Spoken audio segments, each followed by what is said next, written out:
The Battle of Peritheorion on 7 July 1345 between the forces of Momchil, the quasi-independent ruler of Rhodope, and an allied Byzantine-Turkish force headed by John VI Kantakouzenos and Umur Bey of Aydin. The two armies met in front of the walls of the city of Peritheorion, and the battle resulted in a crushing victory for the allied army, with Momchil himself falling in the field. Origins of the conflict. From 1341, a civil war had been going on in the Byzantine Empire between the regency for the infant John V Palaiologos and the former regent John VI Kantakouzenos. In this conflict, both sides called upon aid from neighboring states. Kantakouzenos initially relied upon aid by Stefan Dusan of Serbia, but in 1343, the arrival of his old friend and ally, Umur Bey, greatly strengthened his position. In the same year, Momchil, a Bulgarian brigand active in the northern Rhodope mountains, pledged allegiance to Kantakouzenos.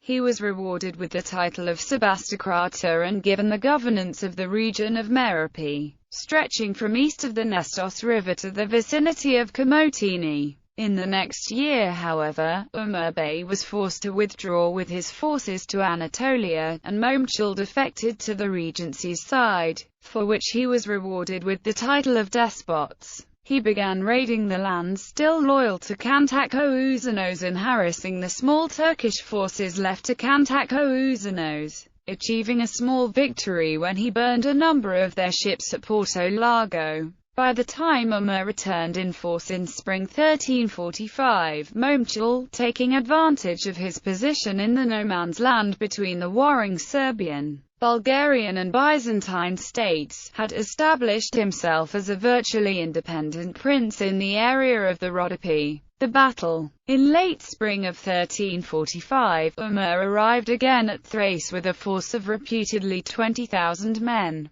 He and Kantakouzenos then proceeded to subdue Momchil. The two armies met outside Peritheorion on 7 July. Momchil tried to avoid the far larger enemy force by retreating within the walls of Peritheorion, but its citizens shut the gates against him. The ensuing battle was a rout, as the far more numerous Turks crushed Momchil's army and killed him in the process. Aftermath. After his death, Kantakouzenos' forces regained the Merope region. However, the role played by the Turks in this battle presaged late events, as the Ottoman conquest of the Balkans would begin barely a few years later. Momchil's colorful career and his perceived role as a defender against the Turks secured him an important place in the epic folklore of the region.